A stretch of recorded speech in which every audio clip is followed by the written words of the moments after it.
En my woorde vir haar nog was, God kan enigiets doen, maar as hierdie ou nie wil verander nie, gaan hy aanhou.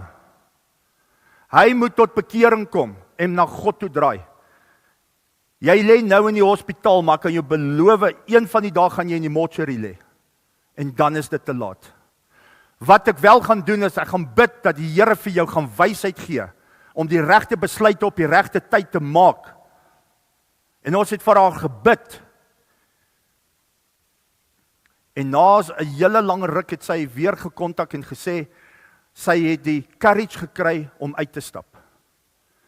Sy het deur 'n egskeiding gegaan, en die Here het 'n godvreesende man op haar pad gebring, 'n vriend met wie sy 'n pad kan stap. So die Here sê, dat jou verlede wat jy saam met jou dra, van elke dag mishandeling, elke dag sê hoe sleg jy is, elke dag word dit op jou ingetrap, ingeprint. En die Here sê, as jy jou verlede, die seer, dit wat jy het, vir my kom gee, sal ek vir jou 'n pad in die woestyn maak. Ek sal vir jou 'n rivier in die wildernis maak.